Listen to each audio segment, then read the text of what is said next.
Bueno, buenos días a todos, bienvenidos. Una profunda alegría reencontrarnos, contarles que estamos escuelas de la red de Utopía de la ciudad de Buenos Aires. Hay presencia de otras provincias, como de Salta, digamos, del interior del país.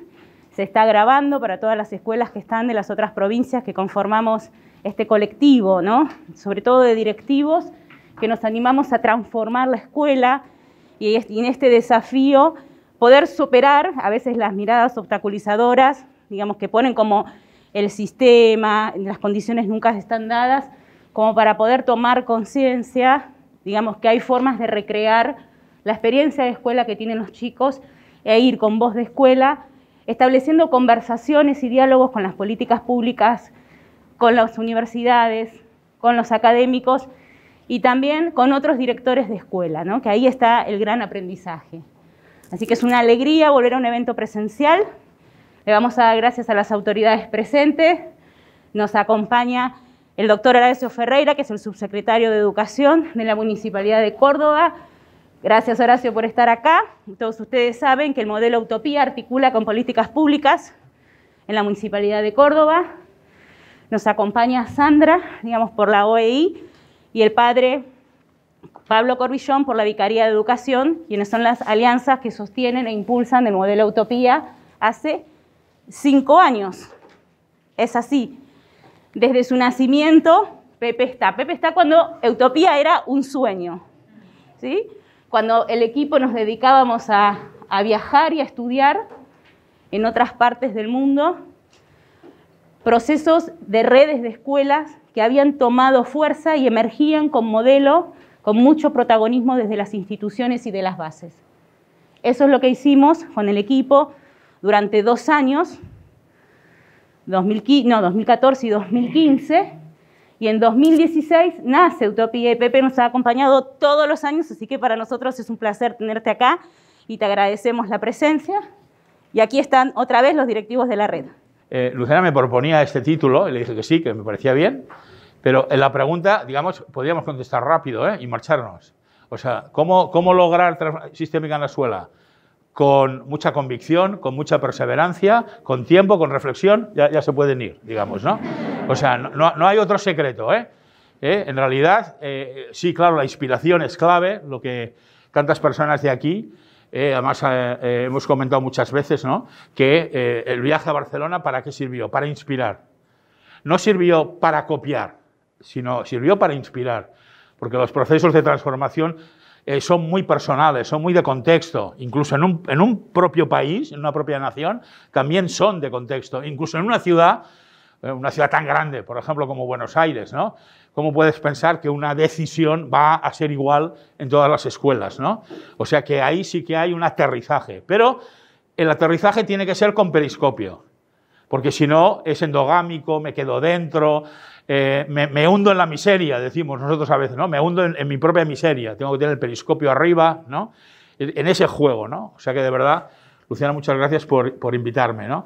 Yo les propongo en la sesión de hoy, que va a haber algún momento que sí que les voy a pedir, pues de que piensen ustedes, ¿no? Que yo digo, bueno, yo ya llevo pensando, pues ahora piensen ustedes, bueno, ustedes hace tiempo que piensan, ¿eh? Quiero decir, piensen en algunas preguntas, las comparten y vamos un poco como a dibujar. Fíjense que hay tres afiches, ¿no? Y estos afiches corresponden a 3 preguntas que me gustaría que durante la sesión pudiéramos contestar, ¿no? Y como siempre decimos, ¿no? En la innovación educativa siempre decimos, ¿por qué empiezas dando todas las respuestas y no empiezas con preguntas, ¿no? Pues yo voy a ser coherente y voy a empezar por las preguntas, ¿no? Unas preguntas que nacen de esta idea, en el fondo, ¿no? Nacen de esta idea. El virus realmente ha impactado en nuestras previsiones, ha impactado en nuestras creencias, ha impactado en nuestras certezas, sin duda. La pandemia ha impulsado las urgencias, las ha impulsado, porque las urgencias y las emergencias ya estaban, la desigualdad ya estaba, la pobreza ya estaba, incluso la ignorancia ya estaba, la desafección de amplios sectores de la sociedad por la escuela también estaba. El impulso del cambio, la ilusión, el sueño también estaba. O sea que todo eso estaba, pero es verdad que el virus ha impulsado, ¿no? Pero también hemos aprendido muchas cosas, ¿eh? También hemos aprendido mucho. Desde mi punto de vista, el gran peligro que tenemos ahora es no pararnos a pensar lo que hemos aprendido y estar tan pendiente, y ustedes, algunos empiezan hoy, ¿no? Algunas escuelas, otras empiezan de aquí unos días. Estamos, claro, tan abocados ahora a ese comienzo, ¿qué va a pasar con el barbijo, con las medidas, en un sitio? Argentina funciona igual que muchos países, aunque ustedes se creen que funciona peor, funciona igual que muchos países, ¿eh? Es decir, que las autoridades de un sitio dicen que las normas van a ser estas, las autoridades del otro sitio dicen que van a ser las otras. El problema son los que viven unos al lado de otros. Estos son los que tienen el problema, ¿no? Pero el gran conflicto que probablemente haya en las escuelas ahora es la gestión de la tensión, digamos, que supone volver a la escuela. Omicron es un virus que se extiende con mucha velocidad, aunque es mucho menos agresivo, y entonces ya hay pues, muchos científicos que dicen, escuchad, pues hay que intentar esa normalidad, ¿no? Pero como tenemos una conciencia de que el virus que no me puedo contagiar, que puede no sé qué, pues tenemos familias que digan, en esta escuela lo han dejado todo excesivamente abierto, en estas escuelas me exigen una cosa que yo no quiero, esa tensión va a volver en este comienzo, ¿no? Entonces, en esta tempestad, en el fondo se necesita alguien, no sé si necesitamos todos la misma altura que Santiago, ¿no? Necesitamos que alguien levante el periscopio y mire y diga, un momento, por encima de la tempestad está el propósito que buscamos, está lo que queremos avanzar, está el futuro de nuestras alumnas y de nuestros alumnos. No el nuestro, que también está bien pensarlo, sino el de nuestras alumnas y de nuestros alumnos, ¿no? O sea que a mí me parece que hemos aprendido muchas cosas, ¿no? Entonces yo sí que les voy a empezar por aquí, vamos a empezar por preguntas, ¿no? Vamos a empezar, ahora al principio les voy a proponer 2 momentos seguidos de pensar en ¿qué hemos aprendido? ¿Qué hemos aprendido? Fíjense, les propongo que las mesas mismas que estén, ahora les diré un poco cómo les propongo hacerlo, y les digo las 2 preguntas que vamos a hacer, para que sepan un poco, para que tengan la idea global. Cuando me refiero al PE, me refiero al proyecto educativo, ¿no? Me refiero que primero piensen cuáles serían los 3 aprendizajes de cada uno de estos círculos, pero referidos ¿a qué? Referidos mucho más a qué hemos aprendido en estos 2 últimos años.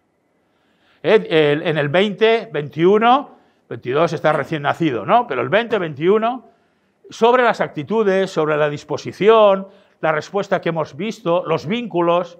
O sea, esta primera parte, es más claro, un proyecto educativo se basa en la voluntad de la formación integral, la voluntad de personas que adquieran valores, que el conocimiento sirva para algo que ayude a la sociedad a cambiar, ¿no? Tiene esta propuesta. O sea que la primera pregunta, esperen un momento, sería esta. En cambio, la segunda se refiere más respecto al proceso de enseñanza y aprendizaje. ¿Cuáles serían los 3 aprendizajes más importantes, más significativos que hemos tenido? Respecto al currículum, y pongo barra evaluación, ¿no? La gestión que hemos hecho del currículum, la gestión que hemos hecho de la evaluación. ¿Qué hemos aprendido? No les estoy preguntando qué han hecho, sino de lo que han hecho, qué han aprendido, que es diferente, ¿de acuerdo? O sea, ahora nos vamos a centrar en los aprendizajes. No nos vamos a centrar, permítanme que lo diga así, en la anécdota de lo que ha pasado. Que han pasado cosas interesantes, increíbles. Hemos visto a personas hacer lo que nunca pensábamos. También hemos visto a otros no hacer lo que nunca pensábamos que no harían, digamos, Pero en realidad, ¿qué aprendizaje tenemos? ¿Qué aprendizaje tenemos de la organización? Pues cuando digo organización me refiero a la gestión de grupos de alumnos, a la organización de docentes, a la organización incluso, bueno, no sé, seguramente a ustedes les habrá pasado también, algunas escuelas tenían la tecnología en la escuela y los alumnos no tenían en la casa lo que necesitaban. Bueno, yo conozco algunas escuelas que abrieron un día dentro de la tecnología, la llevaron a las casas de los alumnos, ¿no? Arriesgado, porque claro, los dispositivos eran de la escuela, digamos, ¿no? Pero bueno, tomaron este tipo de decisiones. Pero me refiero a eso. La tecnología, claro, el papel preponderante de la tecnología. ¿Qué hemos aprendido respecto al uso de la tecnología? Al sentido que la tecnología tiene para el propio futuro de la escuela. Y también, ¿qué hemos aprendido respecto al concepto espacios? Y seguro que no se les escapa el matiz de, que quiero decir, el concepto espacios. ¿Qué hemos aprendido respecto al concepto espacios? Educativos, espacios de aprendizaje, ¿de acuerdo? Pero vamos a ir por orden.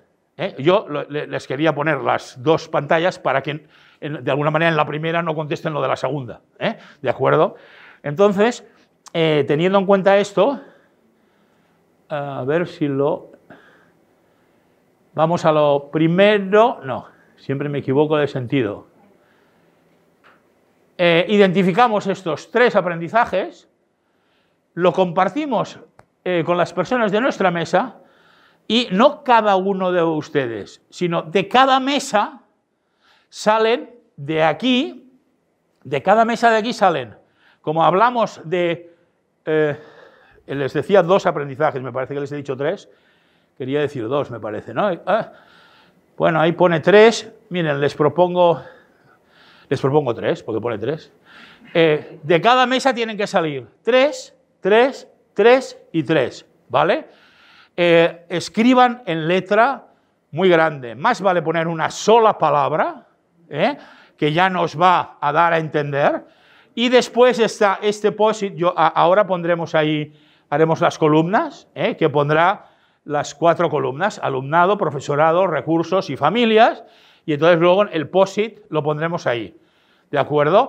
Y lo único que haremos después es un poco como agrupar los post-its como un mapa conceptual, ¿no? Estos son los que se parecen, y vamos a contemplar un poco, desde mi punto de vista, lo que hacemos ahora en una sesión de 2 horas, que es breve, es lo que yo sí que les diría, que les propongo, que es lo que tenemos que hacer en nuestras escuelas. Es, además de prever todo este tiempo de ahora de organización y de no sé qué, tenemos que prever, reservar unos espacios para compartir los aprendizajes del confinamiento con el equipo directivo, con los docentes, con las familias y con los estudiantes. Porque tiene que quedar consolidado qué hemos aprendido y porque lo aprendido modifica nuestras creencias. Y si no hacemos un proceso de metaaprendizaje, si no hacemos proceso de reflexión final, en realidad los aprendizajes quedan muy dispersos y al albur de la interpretación subjetiva, ¿no? Yo me creí que había ido así, pues yo no, yo tengo muy buena opinión de la respuesta que dieron, pues yo muy mala. Oye, pero vamos a intentar objetivarlo, ¿de acuerdo? O sea, les propongo con un poquito de agilidad, no les voy a dar más de, no sé, unos 8 minutos, o algo así, eso tiene que ser algo ágil, y les propongo que en la medida de lo que puedan intenten consensuar cuáles son para ustedes los 3 aprendizajes más relevantes, más significativos, ¿de acuerdo?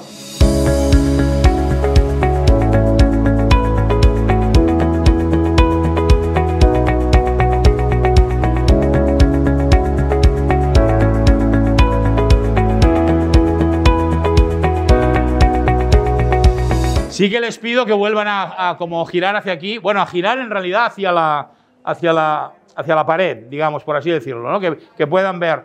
Entonces le vamos a pedir a cada mesa, de una forma muy breve, que nos diga, en primer lugar, iremos pasando, en primer lugar vamos a compartir todos cuáles son los aprendizajes respecto al alumnado, ¿vale?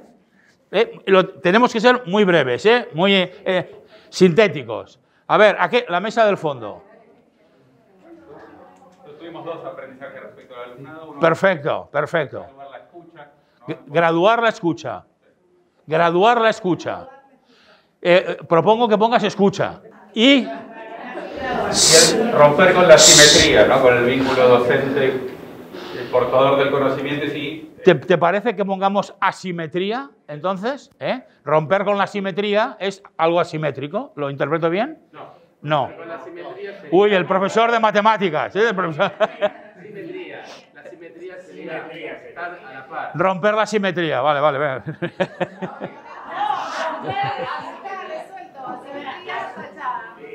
Oh, muy bueno eso, muy bueno, muy bueno. Vale, eran dos, ¿verdad? Esta mesa, convivencia. Y lo que es el aprendizaje remoto. Sincrónico, vamos a hablar. Aprendizaje remoto. Puedes poner remoto. Pero... Muy bien, perfecto. Venga, allá. Autonomía en sus aprendizajes. Autonomía. En la autonomía... Bueno, ya está ya. No, lo hubiera puesto al lado de la simetría, ¿es posible? Que vosotros le hayáis dado también este sentido. No es lo mismo la autonomía que la simetría, pero entraría en un terreno... la simetría supongo que tiene que ver con la personalización. La personalización nos acaba llevando a la autonomía. Bueno, no sé si hago un salto demasiado rápido. Adelante, otra. Y a valorar la escuela. Valorar la escuela. Siguiente mesa, por favor, rápido. Bueno, se repite la que no hablamos es la adaptación. No, aunque se haya repetido, dila. Bueno, adaptación. Adaptación. Adaptación, ¿qué más? Vimos por ahí percibimos mejor el vínculo que tiene con la escuela. El vínculo, donde pone valorar la escuela, vínculo. Y la autonomía, ponemos un palito en autonomía. ¿No? Venga, esta mesa, por favor. A ver, Pepe, visualizar al alumno como sujeto integral. Vale, el alumno, centralidad del alumno sería. Alumno, sí, alumno en el centro. Después, el contexto de aprendizaje del alumno, visualizó la pandemia, el contexto de aprendizaje. Ah, el propio concepto de aprendizaje. Contexto. Ah, contexto, perdona. Sí, ¿dónde estudiaba el alumno? Contexto del aprendizaje. Ponlo así, por favor, sí. Contexto del aprendizaje. Contexto del aprendizaje. Y después, vulnerabilidad y necesidad de acompañamiento. Abajo de todo, vulnerabilidad y acompañamiento. Perfecto. Muy bien. Lo contemplamos por un momento, por un segundo. Vamos a ir un poco rápidos, porque si no... pero hablamos de los alumnos y el único comentario que quisiera, para que ustedes lo piensen, lo que estamos diciendo es que aumentó nuestra capacidad de escucha, aumentó nuestra capacidad de entender la asimetría, aumentó nuestra capacidad de valorar la autonomía, la convivencia, la capacidad, la potencialidad de la adaptación, y emergió la vulnerabilidad, aumentó nuestra consideración del acompañamiento. Yo lo que les propongo es, si estamos diciendo esto, si estamos diciendo que aumentó eso, veo ahí alguno que dice que no. No, sobre todo habló de que aprendieron los alumnos. Muchas veces son creencias de ellos que dicen estas cosas. Los alumnos, los propios alumnos. Sí. Pero el aprendizaje era el vuestro, El aprendizaje es qué es lo que aprendimos nosotros de lo que vimos en los alumnos. De todas maneras, has dicho una cosa que es muy interesante, Cuando un alumno tiene una percepción de una cosa, podemos considerar ya que adquiere la categoría de real, Porque claro, si yo tengo la percepción, aunque objetivamente sea falso, por así decirlo, entonces yo tengo que gestionar eso, porque no deja de ser falso porque yo lo vea falso, sino cuando el alumno lo vea falso, ¿no? Perdón. No, yo lo que quería decir respecto a la simetría, cuando hablamos de eso, es que a la tradicional concepción o la idea de la relación asimétrica entre docente y alumno, mayor horizontalidad, perfecto, no lo he entendido bien, perdonen, ¿no? Muy interesante porque entonces lo vamos a conectar con el vínculo. Lo vamos a conectar con el vínculo, porque en realidad lo que estamos viviendo, ustedes estarán también de acuerdo, ya venía de atrás, la necesidad de una educación más horizontal, menos jerárquica. Incluso en los propios procesos de aprendizaje del conocimiento. No hablo solo de la relación personal, del trato, sino también hablo de la propia concepción del proceso de enseñanza y aprendizaje. Muy interesante entonces, porque en realidad la pandemia lo que ha puesto de manifiesto es un aumento de esa horizontalidad. ¿Y qué ocurre cuando hay mayor horizontalidad? Que los recursos tradicionales que la escuela tiene para la obediencia, para la disciplina, quedan ya solo en la casilla de la autoridad moral, en la casilla del reconocimiento que los alumnos nos dan para que nosotros gestionemos el aula, el proceso de aprendizaje. O sea, la casilla esa tiene un valor. Si lo pensamos desde el punto de vista del progreso social y de la democracia, es una excelente noticia. Pero si lo pensamos desde el punto de vista del cimiento en el que la escuela tradicional se ha fundamentado, es una interpelación muy profunda, porque en realidad venimos de una cultura en que tienes que obedecer porque sois 30, porque necesito orden, porque yo quiero hablar y tú te tienes que callar, y porque además incluso yo soy el que pone las notas, ¿no? O sea, yo soy el que examina, ¿no? Y es normal que un docente finalmente ante esa rebelión acuda a elementos represivos, por así decirlo, ¿no? Pero lo que nos está cuestionando es, cuidado, porque el aumento de la horizontalidad nos exige mejores docentes. Nos exige, igual que el aumento de la horizontalidad en las familias, exige mejores padres y madres. Mejores en el sentido, no digo ni intelectual, pero en la gestión emocional, en el acompañamiento, en el cuidado, en el tiempo de dedicación, en la referencia de valores incluso, etc. Bueno, muy interesante. Vamos con el profesorado. Venga, vamos a invertir. Empecemos por aquí ahora. Bueno, pusimos resiliencia para reinventarse. Resiliencia. Bueno, sí, lo digo para ir... Resiliencia. Después salir de la soledad hacia lo colaborativo. Esta es una de las aprendizajes que les tengo que decir que se repite más y que fíjense la gran paradoja.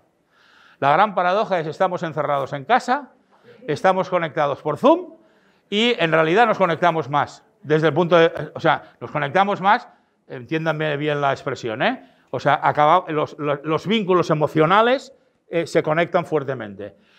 Es obvio que una sociedad conectada solo por Zoom no va a ningún lado, digamos, Pero cuidado, porque en el fondo lo que ha emergido es, para mí, una de las preguntas clave, o una de las interpelaciones clave. La presencialidad en la escuela por sí misma no garantiza nada. O sea, volver a la escuela presencial y ya está, en sí mismo no garantiza nada. Lo que lo garantiza es lo que pasa allí dentro. El tipo de vínculos, el tipo de relaciones, el tipo de experiencias significativas de aprendizaje, el tipo de relaciones que la comunidad acaba adquiriendo como cultura relacional, ¿no? Eso es lo que lo hace significativo. Y en una situación de emergencia, lógicamente, esa vinculación. Y luego esto que me decía, hace pocos días me decía una persona, ¿sabes qué nos ha pasado? Que antes, encerrados en el confinamiento, podíamos estructurar rápidamente reuniones entre docentes. Porque como no había el problema del desplazamiento, en realidad había más posibilidades para reunirse. Y ahora nos hemos encontrado, al volver a la presencialidad, que nos falta tiempo. Cuidado, porque eso es lo que yo les decía. En la pandemia también hemos aprendido muchas cosas. Porque si ahora echamos en falta ese tiempo de coordinación, ese tiempo de análisis, ese tiempo de trabajo en equipo, no digo ahora urgentemente, pero tendremos que tomar alguna decisión. porque ese es uno de los elementos clave de cualquier transformación educativa. Lo pone por aquí, Yo leía las consignas de Utopía y decía, hombre, es que la gestión del tiempo. No me hablen de tener tiempo, ¿eh? Las horas tienen los días tienen 24 horas para todo el mundo. Para los padres también, ¿eh? Para los médicos también, para los políticos también. Tiempo, la gestión del tiempo. Que seamos dueños de la gestión del tiempo. Y eso tiene que ver mucho con la delegación, muchas veces, con la distribución, con el empoderamiento, con el trabajo en equipo. Muy interesante. Bueno, adelante, otra. Lo emocional que decías vos también, y humanizante en el vínculo. El vínculo también. Emocional, lo humanizante. Claro, todos hemos padecido mucho, no hablo ahora de la escuela, como seres humanos, ¿eh? Yo siempre digo que alguien levante la mano si en su domicilio, en su casa, durante la pandemia, no tuvo algunos momentos de tensión fuerte. Con su familia, con su pareja, con sus hijos. Que alguien el que no lo tuvo, que levante la mano, porque a lo mejor descubrimos que vivía sola o solo.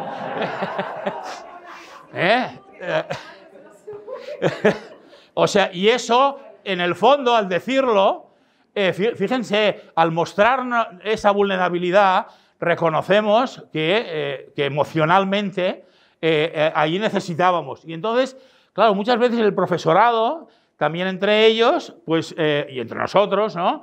Pues necesitábamos también apretar esos vínculos emocionales que me compensan, en definitiva, ese padecimiento, ese sufrimiento, ¿no? Adelante. Perdón, y hablábamos de que cuando entramos a la escuela dejamos de ser un montón de cosas, ¿no?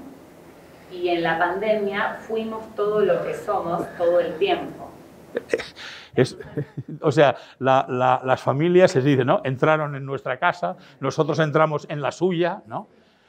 Me decía una profesora de aquí, de Argentina, ¿no? Me decía de jardín de infancia, ¿no? Del primer ciclo de 6 años hablaba, que veía a través del Zoom cómo se peleaban sus padres detrás, pero cómo se peleaban casi llegando a las manos, ¿no? Y decía, claro, el niño no tiene la astucia de un adolescente de cerrar la cámara, ¿no? De ver... Y era horroroso porque, claro, no solo lo veía yo, lo veían todos los alumnos, ¿no? Que veían, claro, eso que dices, ¿no? También cosas bonitas, ¿no? Habremos tenido algunas padres o madres que les interesaba tanto lo que el profesor explicaba que se quedaban a oírlo, ¿no? Esa anécdota también me han explicado, ¿no? Que se quedaban detrás de la pantalla bueno, pero qué interesante lo que explica, ¿no? Qué bien, ¿no? También lo contrario, ¿no? Qué aburrido, también, ¿no? Pero es verdad eso que dices, ¿no? Es como, si ustedes recuerdan, cuando se pasó del teatro al cine, desde el punto de vista psicológico, el teatro es la realidad, pero sin una pared. O sea, de las 4 paredes de la realidad, falta una para que el espectador pueda mirar. El cine rompió ese límite y en realidad es como si tú te movieras de manera invisible en la realidad al lado de los personajes. Imagínense lo que será el 3D, lo que es el 3D, lo que son lo que es aquellas con las gafas, en que tú ya, es que no ya que miras, es que te afecta, te mueves, ¿no? Bueno, pues eso es lo que nos pasó, ¿no? Muy bien, adelante. ¿Hay alguna más? ¿No? Pues esta mesa ahora. ¿Ustedes llegaron?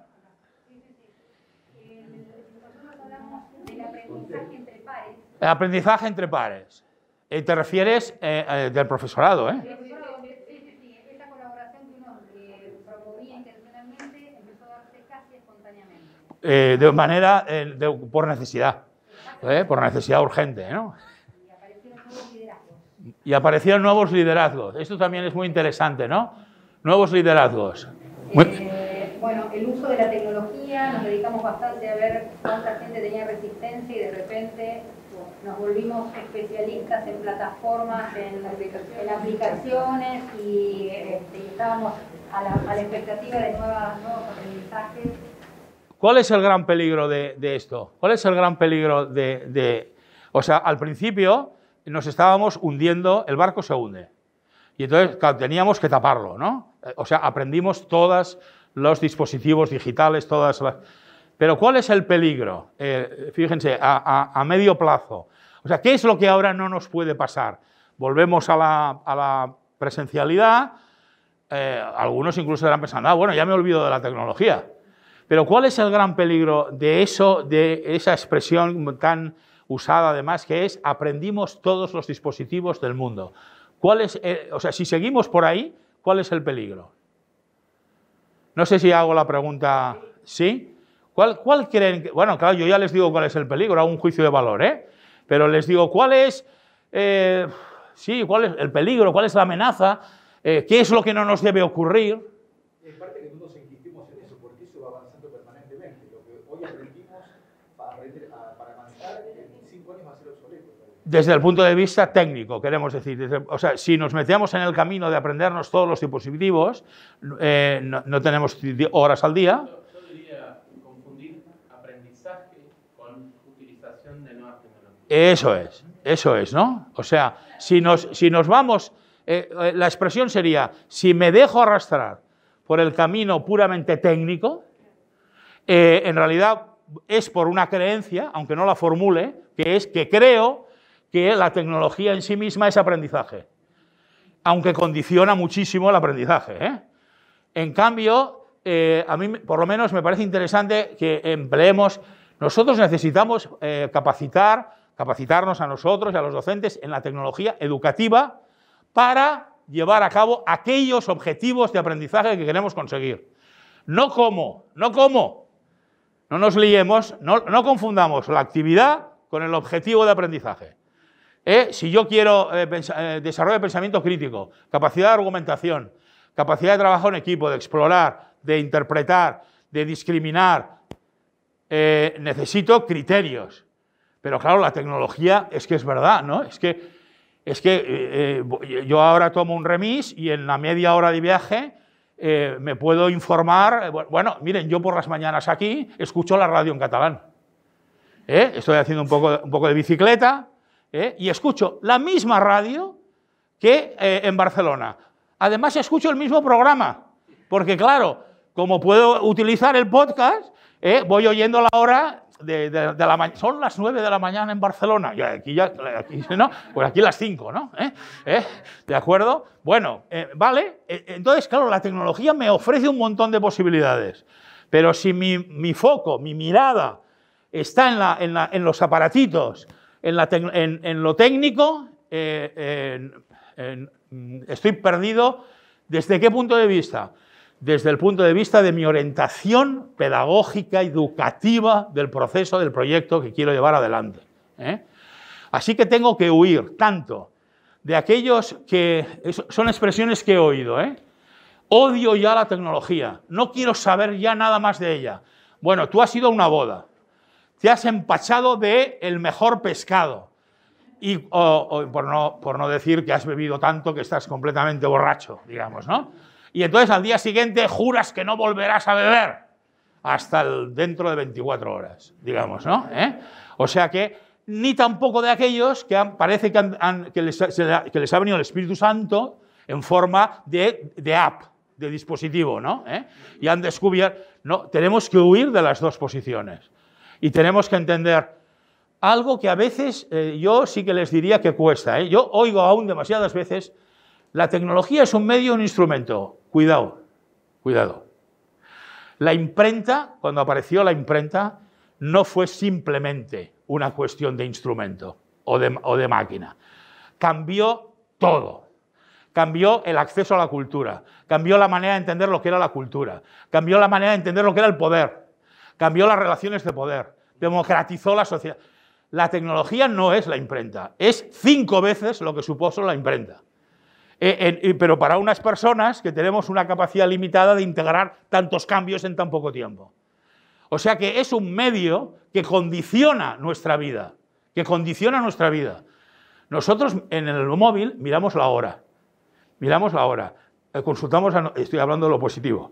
Miramos la hora, consultamos las noticias, nos ponemos en contacto con nuestra familia si pasa algo. En cualquier momento estoy perdido en la ciudad, soy capaz de llamar a un remis, de pedir auxilio. Lo hacemos todo, me decía un colega.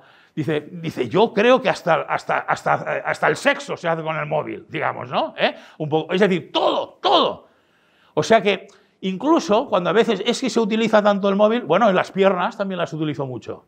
El problema es cuando pierdo el tiempo consultando tanto las redes, cuando me condiciona tanto la opinión lo que aparece en las redes, cuando en realidad no soy capaz de gestionar mi dedicación al móvil en determinadas actividades. Eso, pero el móvil, como la tecnología, como el rayo láser, como la pólvora, son las típicas inventos de la humanidad que tienen cara A y cara B.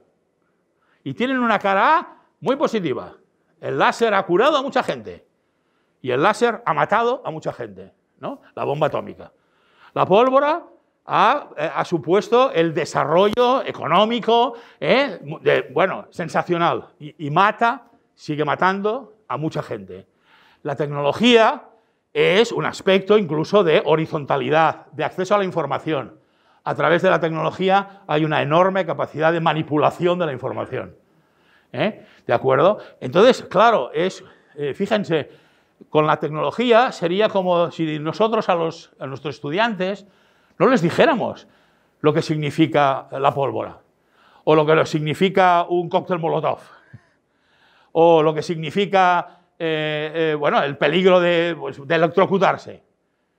Es decir, la tecnología tiene que entrar de manera profunda en nuestro proceso de enseñanza y aprendizaje, que no quiere decir que la tecnología vaya adelante y yo como un perrito faldero vaya detrás, sino quiere decir, y no es fácil, que la tenemos que intentar conducir. Piensen en todo el impacto que la inteligencia artificial está teniendo ya.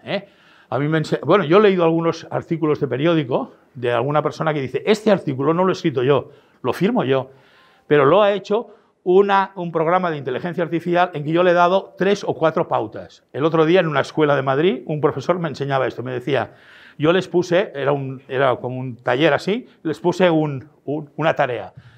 Y me dice un profesor, ¿no? Me dice, Pepe, en menos de 30 segundos te la he hecho, ven. Y imaginen, que yo digo, alumnado, profesorado, recursos, familias, aprendizaje, confinamiento. En menos de 20 segundos, una página entera de respuesta. Entonces la leíamos y algunas veces se las inventaba. El alumnado, como acaba... Porque esto ¿cómo funciona? Va a un gran servidor con un montón de información y de manera caótica y desordenada la devuelve. Con lo cual, una de las cosas que decía, era una escuela, decía, la Escuela IDEO de Madrid, la Escuela IDEO ha promocionado el aprendizaje de los confinamientos y entonces está tratando de los alumnados porque hicieron esto. O sea, la creación de textos completamente no humanos, o ya saben ustedes que, bueno, una cosa que me enseñó también, ¿no? Miró, Dalí y Miró, Dalí y Picasso. Un cuadro con la mezcla de los 3 estilos, ¿no? Parece un cuadro real, parece un cuadro... Entonces, ¿cuál es el aprendizaje de esto? Que la inteligencia artificial por primera vez hace cosas que eran propias de los seres humanos. Porque la creatividad, la creación, hasta ahora, aparte de Dios... Era una capacidad de los seres humanos, ¿no? Pintar, una pieza musical, lo mismo, ¿no? Bueno, todo eso. Entonces, ¿qué quiere decir? ¿Que yo tengo que coger la inteligencia artificial, llevarla a la escuela y venga, como una bomba de relojería? No, quiere decir que los alumnos que tengo ahora, cuando salgan a la vida profesional, probablemente todo esto que estamos hablando ahora y que además nos espanta, ¿no? Para ellos será la realidad cotidiana, ¿no? Para ellos será la realidad cotidiana. Ustedes ya saben que las personas consideramos normal aquello que pasaba cuando yo nací. Y todo lo que pasa, todo lo que me viene cuando yo soy medianamente consciente, un poco ya más adolescente, un poco joven, adulto, ¿no? Y todo lo que entonces es nuevo es lo que me impacta como lo nuevo, como lo que no estoy preparado. Pero para nuestros alumnos la tecnología es como si a nosotros, por lo menos a mí, ¿no?, me hubieran dicho, oye, la electricidad, qué potencia, el agua, tienes agua corriente en casa, ¿no? Aunque a veces no todas las casas tienen agua corriente ni electricidad, ¿no? ¿Me explico? O sea que en realidad, ¿cuál es nuestro problema ahora? Que no pasaba tanto antes. ¿Cuál es la diferencia entre la educación, de alguna manera, la capacidad en que mis padres entendieron la educación, la ruptura que pudo suponer sus hijos respecto a sus creencias? Es que nosotros, más o menos, éramos la siguiente generación a ellos. Más o menos. Mi madre pues tendría 26 años o 22 cuando yo nací, ¿no? Más o menos. El problema de ahora es que cada 8 años, entre 5, 8, 9 años, hay un cambio de generación. Yo tengo 3 hijos. Los 2 primeros se llevan con la tercera, la mayor 12 años y el segundo 10. Parecen de familias diferentes, de verdad. O sea, es impresionante esos 10 años de diferencia. Bueno, aparte de que mi acercamiento incluso pues, a la pediatría, a lo que se hace con los bebés cuando nacen, lo que es bueno y lo que no es bueno, lo que no sé qué, era como volver a nacer. Y eso ahora, mi hija pequeña tiene 23 años, ahora pasa tan rápido que nosotros nos cuesta mucho comprenderlo. ¿Qué ha pasado con la pandemia? Que de repente es como si hubiera barrido todos los prejuicios, todas nuestras creencias, y nos dijera, bienvenidos ya a esta incertidumbre permanente. Y entonces, ¿cómo vamos? Entonces es cuando yo, como fuera, destilo y digo, ¿cuál es mi propósito de la educación que en realidad persigo? Y alguien ha utilizado antes una palabra que yo por lo menos ya llevo un par de años intentando, incluso creo que me voy a animar a escribir algo sobre ello, ¿no? Que es, en realidad, el propósito de la educación es el propósito de una educación humanizante, que parece algo como... ¿Pero no lo era siempre esto? No, no lo era. Porque ahora el reto más importante que tiene la humanidad es que sea humanidad, que sea realmente humanizante. Ese es el reto mayor. Y cuando pensamos en la escolarización obligatoria, aquella que damos a todos los niños y adolescentes de nuestra nación, pensamos, ¿qué es lo que queremos? Que sepan, aprendan, adquieran formación como integral. Cuando salten, pues ya estudios superiores, estudien al mundo laboral, salten. ¿Qué es lo que queremos que sepan? ¿Qué competencias necesitamos que tengan? ¿Qué capacidad de interpretar, de moverse por el mundo, de abrir fronteras, etcétera, ¿no? Bueno, miren, lo que sí que les digo, porque no piensen que vamos muy retrasados, es que en todo caso sí que le doy una vuelta al propio guión que tenía preparado, y es a través de esos aprendizajes, en realidad, ir incorporando cosas que les quería decir después.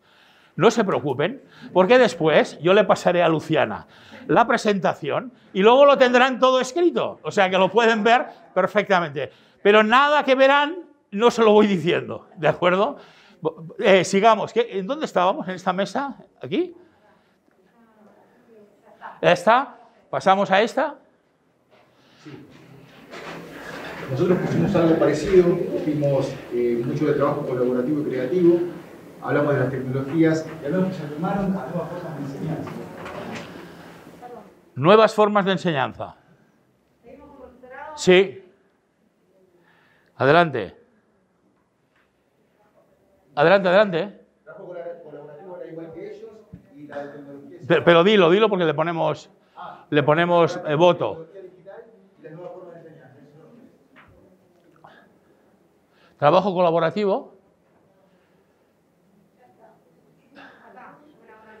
Colaboración y... vale. Venga, pasamos a la mesa del fondo, por favor. Bien.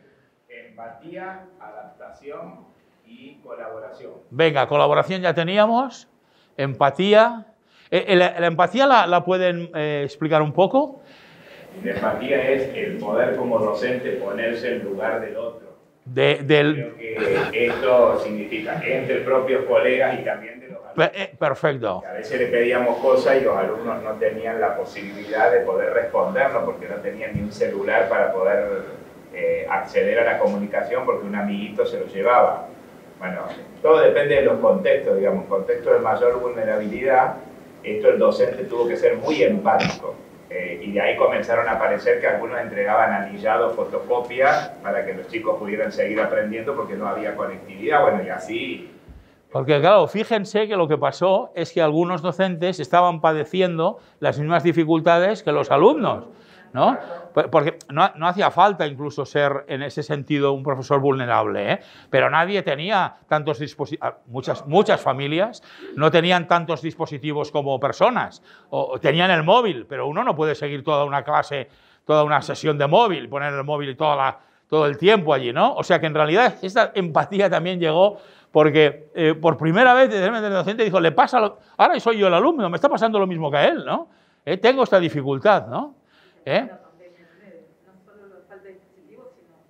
Bueno, todo lo demás, claro, todo, incluso la propia gestión emocional de las cosas, ¿no? Qué interesante, no sé si ustedes tienen esta experiencia también, algunas en maestras, sobre todo en jardín de infancia, que no podía estar, claro, un niño de esa edad hasta los 6 años, solo va a la escuela porque sus padres trabajan. No los enviamos a la escuela pensando, bueno, que ya a los 6 años aprenda inglés, lo sepa todo, bueno, algunos que lo creen, pero no. Pero básicamente la sociedad los lleva a la escuela para que los padres trabajen, ¿no? Entonces no podemos tenerlos todo el día. Y algunas maestras me explicaban, nosotras lo que hicimos fue convocar a los padres en esas horas. Y les explicábamos un poco pues cosas que podían hacer con ellos, les hablábamos de algunas estrategias pedagógicas, educativas, con un éxito notable, ¿no? Porque por un lado también para esas familias que también trabajaban, pero podía ser un momento como también como de desconexión, pero al mismo tiempo de ayuda para la gestión que tenían que tener con sus hijos, ¿no? Y con sus hijas en casa, ¿no? Muy bien, ¿qué más? ¿Ya han acabado los...? ¿Sí? ¿Allí? A convivir con la incertidumbre y nuevas prácticas de enseñanza y evaluación. Eso es lo de la evaluación nos daría para digamos, para la Biblia, ¿no? O sea, realmente la vivencia que hemos tenido respecto a la evaluación incluso ha sido en algunos casos, muy brusca, ¿no? Nuestras creencias iban por un lado, la evaluación por otro, ¿no? Eso, para no enredarnos mucho, ¿no? Lo más interesante que podemos hacer con ese tema de evaluación es compartir mucho qué es lo que ha ocurrido. Bueno, esto esperar porque viene después, en el siguiente. Venga, ahora vamos a acabar este. Ustedes ya. Compromiso, disposición de los docentes hacia los alumnos. Compromiso. Trabajar sin horario, por ejemplo. Y flexibilidad. Compromiso y flexibilidad. Fíjense que seguro que les pasó a ustedes lo mismo. Al principio no había horas, pero en algún momento los directivos tuvieron que decir un momento que la gente se nos va a tirar por la ventana, ¿no? Pero eso forma parte, en este caso, de la gestión de un directivo. O sea, ¿es que nos equivocamos todos? Bueno, hicimos lo que pudimos, porque es que, bueno, algunos de ustedes, bueno, no sé si aquí pero alguno de sus compatriotas que estaba en Barcelona en un congreso de educación, adelantó el billete, porque desde aquí le dijeron que te quedas en Barcelona, porque estaban allí el miércoles, jueves, que se cerraron las escuelas el viernes. O sea que realmente al principio hicimos lo que pudimos y, como suele pasar, no calculamos que no podíamos dedicar tantas y tantas horas, y además las familias desesperadas, igual enviándonos, casi todas tenían nuestro celular, tenían nuestro WhatsApp, ¿no? O sea, se había roto todo, ¿no? Vale. Pero ¿cuál es la gestión en este caso directiva? Bueno, claro, la de ver, un momento, vamos a parar, vamos a poner un poquito de orden, de estructura, no podemos responder a todo, vamos a unas ciertas normas. Bueno, ¿no? Es muy interesante. ¿Qué más? ¿Alguna cosa más? ¿No? Vamos a con recursos. Empecemos por esta mesa. Lo que comentamos acá es como una reinvención de recursos. Reinvención. Porque los recursos en la escuela no estaban, así que... Esta idea, si la piensan, parte de un principio. Los recursos están.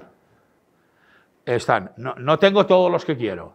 Necesito muchos más. Pero tengo recursos. Cuando me ponen en una situación crítica y de emergencia, se me ocurren 20.000 ideas. ¿Cómo conseguiríamos que en situaciones normales pudiéramos conseguir que todas las personas de nuestros equipos tuvieran esta mirada a los recursos? Una mirada que es, no pienses que los recursos están ahí y siempre se han de utilizar para esto. Y pongo un ejemplo, el horario. Cuando hablamos de recursos, yo tengo, ustedes me parece que tienen unas 7 horas, ¿no? Más o menos, me parece, diarias, ¿no? Tengo 7 horas. Tengo a los alumnos 7 horas en la escuela. Tengo el recurso de los docentes y tengo el recurso de los alumnos. Tengo el recurso de los espacios. Tengo el recurso del conocimiento. ¿Por qué? Lo que nos cuesta es pensar, bueno, pero este horario ya está, no lo puedo tocar. Es el horario que hay. Tengo el profesor que viene a mi escuela y luego se va a la otra, ¿no? Ahí, en diferentes niveles, en el nivel de la superestructura, necesitamos que la política piense cómo gestionar de manera diferente la dedicación horaria de los docentes, la carga horaria, que le llaman carga docente, ¿no? Pero en el nivel de la escuela también necesitamos, o sea, mi experiencia es que han sido escuelas con las mismas normas rígidas de cumplir un horario y de horas de docentes, las que han roto esa barrera de la mirada y de decir, este recurso ahora lo voy a reorientar hacia este lado. Y lo que voy a decir es que tengo 7 horas, 7 docentes, 30 alumnos, por poner una, o 60, por poner, y voy a ver cómo los organizo, voy a ver, y tengo un conocimiento, y tengo un acceso al conocimiento, y tengo una tecnología, o tengo unos textos, una biblioteca, tengo al lado de mi escuela existe un museo de arte moderno, o una escuela de música, o resulta que hay un asilo de una residencia de ancianos. De repente es la capacidad de mirarlo todo para pensar, todo esto que tengo aquí son recursos. Oigan, Barcelona es un recurso. Buenos Aires es un recurso. Salta es un recurso, ¿no? Es decir, mi contexto es un recurso. ¿Por qué hay escuelas rurales que en mitad del campo convierten el campo en su recurso? ¿No? Y ofrecen algo que en la ciudad a veces no se puede ofrecer. Esa mirada a los recursos es una parte de la responsabilidad de los equipos directivos. O sea, ustedes su responsabilidad, déjenme que lo diga así un poco, ¿no? No es resolver todos los problemas. Es que sus equipos resuelvan todos los problemas. Que es muy diferente, ¿eh? Es muy diferente. Su responsabilidad no es saber todas las respuestas, sino que sus equipos sean capaces de dar todas las respuestas. Su responsabilidad no es tener que imaginar los recursos, cómo se podrían poner así o así, sino cómo generan, cómo estimulan, cómo abren la cabeza, cómo le rompen la cabeza a sus equipos para que piensen que lo mismo que ha pasado en la pandemia de manera dramática, brusca, por obligación, se puede hacer de forma, entre comillas, un poco más amable, ¿no? Teniendo en cuenta una cosa, la humanidad no suele avanzar cuando vive cómodamente, o en su zona de confort. Suele avanzar cuando hay algo que la estimula. O sea que a lo mejor habrán oído hablar esta frase, porque ustedes en Argentina están viviendo una crisis económica brutal, no hace falta que tengan demasiadas ya tragedias encima, ¿no? Pero dentro de las situaciones más tremendas, también hay zonas de confort, también hay zonas de confort. Hay enemigos fáciles, que normalmente siempre están fuera, ¿no? Hay análisis fáciles, como no hay nada, como no tengo, ¿para qué voy a hacer? O sea que también hay elementos que me llevan, entre comillas, a ciertas zonas de confort. O sea que su tarea como directivos tienen que provocar crisis.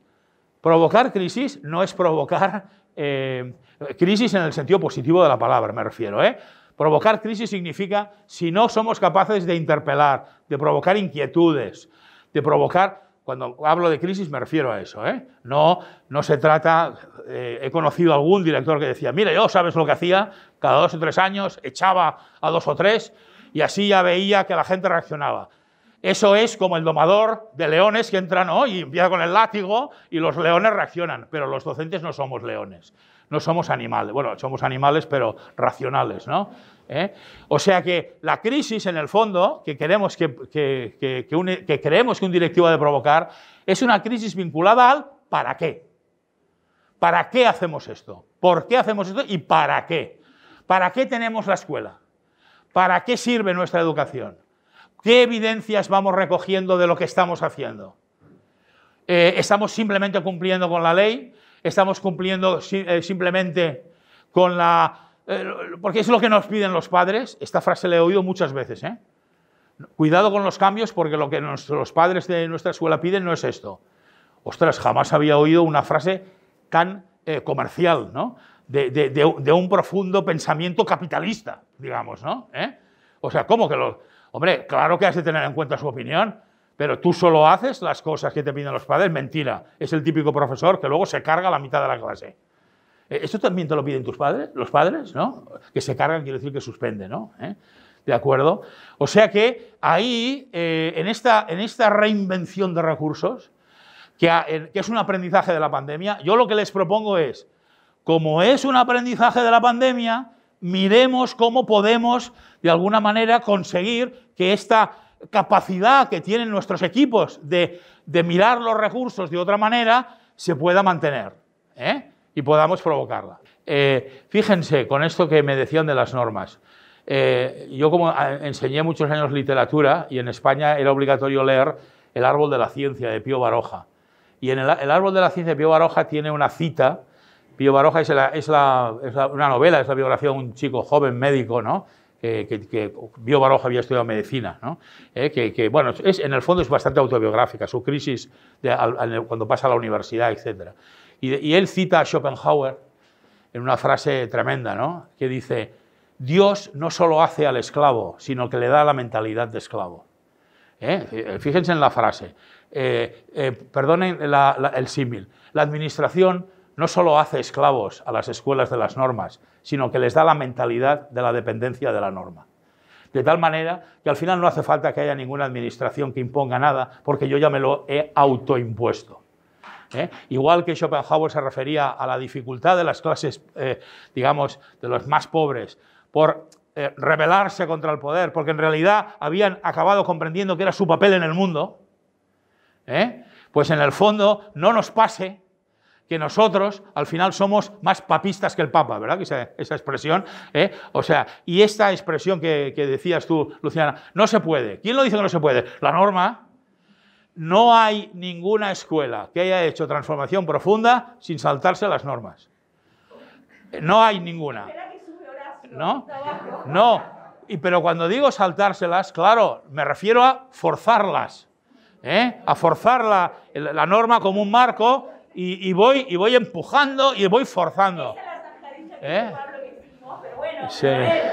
Digamos, ahora estamos compartiendo, no quiero spoilear quizás un próximo encuentro, pero parte del proceso de evaluación de resultados, digamos que llevamos adelante en la red, donde las escuelas pioneras, 16, digamos, tienen como un espacio como más protagónico, tenía que ver, digamos, con esto, ¿no? Con empezar a decir, mirá, no forzamos ninguna, pero empezamos a tener como más autonomía o a argumentar o a discutir quizás con la supervisión o quizás con otras instancias ministeriales, digamos, de implementación, y de ahí se va... Eso es muy importante. Yo no sé si se acuerdan que también expliqué esta anécdota.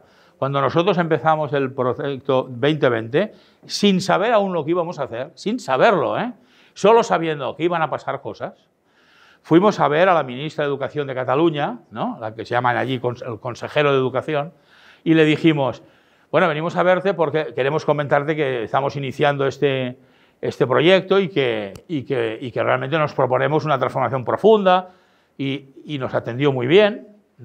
Una mujer más bien conservadora, nos hizo alguna advertencia como de, bueno, a ver si van los jesuitas, ¿no? Que toda la vida han dado esta formación, a ver si ahora, ¿no?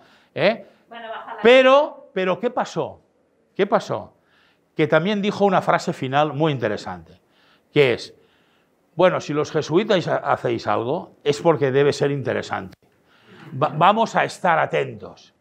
Y tuvimos, es verdad, tuvimos un pequeño vínculo de suerte con las inspectoras que nos tocaba, como los supervisores aquí, ¿no? Las inspectoras, que estaban entusiasmadas solo con la idea de los cambios, ¿no? Pero os tengo que decir que algunas me confesaron que tuvieron que hacer reuniones extraordinarias entre ellas para ver cómo acababan aprobando cosas que no entraban en la ley. Pero incluso lo digo como anécdota, vino una inspectora y nos dijo, mira, por favor, en el plano que nos vais a presentar, dibujad que aquí hay una puerta. Por favor, presentar esto. Yo no los he dicho, pero por favor, presentar esto, que aquí hay una puerta. Como lo digo como pequeña anécdota. ¿Qué quiere decir? Y ahora la situación es más favorable. Atención, mucho más favorable. Porque ahora está mucho más permitido experimentar. Porque la situación es tan grave, incluso, ¿qué es lo que va a pasar en los sectores más vulnerables? Yo estoy haciendo, de hecho yo estoy aquí en Buenos Aires, porque estoy haciendo una asistencia técnica al Ministerio de la Nación, a través de un programa europeo, sobre la vuelta a las clases presenciales de los adolescentes en entornos vulnerables. ¿Y qué es lo que está pasando? Que estos sectores, cuando mañana o pasado empiezan las clases, y den una mirada hacia atrás, se darán cuenta que llevan unos 2 años de retraso.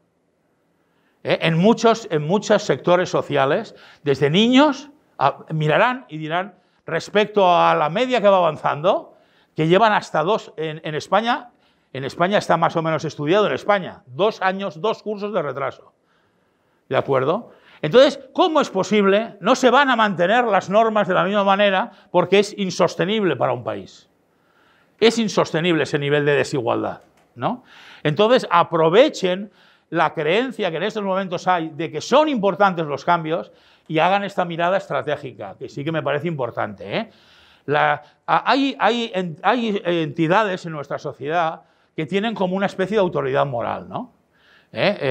Probablemente pues la vicaría sea una de estas entidades, ¿no? Que cuando hace algo, los demás miran, la mira, sea del partido que sea, y dice, hombre, a ver, su historia, su tradición, yo qué sé, en las escuelas, yo voy a Córdoba el viernes, ¿no? En Córdoba, yo por la información, voy con UNICEF. La información que tengo es que allí están haciendo una auténtica revolución, y creando escuelas que integran a profesores típicos de secundaria con profesores que vienen de la técnica. Esto, desde mi punto de vista y de mi experiencia, es uno de los elementos más poderosos de motor de cambio, porque lo que estás haciendo es mezclar culturas, mezclar miradas, mezclar maneras de hacer, ¿no? Entonces, fíjense que si en la sociedad hay diferentes iniciativas, esto es lo que ustedes tienen que aprovechar y utilizar. Las costuras del sistema. Seguramente Horacio lo explica mejor, se refiere a las escuelas PROA de secundaria, pasa que son escuelas de creación. Eso es. Claro, entonces de creación ya pues entonces organizan de determinada manera la organización del profesorado, la caja y los recursos. Acá el desafío es decir las que ya están creadas, como que eso es lo que está, eso es el programa Piensa que Horacio lidera en escuelas primarias ya creadas. ¿Sí? Pero piensen una cosa, crear desde cero evidentemente pone ciertas facilidades, pero no se engañen, no se engañen. Si uno no actúa sobre la mirada, sobre la cultura, sobre el sentido y sobre el propósito, nuestra tendencia colectiva es hacer más de lo mismo. Y en aquellas entidades que llevan más tiempo, el tipo de liderazgo que se necesita es este que les decía ahora. Provoquen crisis, provoquen inquietud, provoquen cuestionamiento.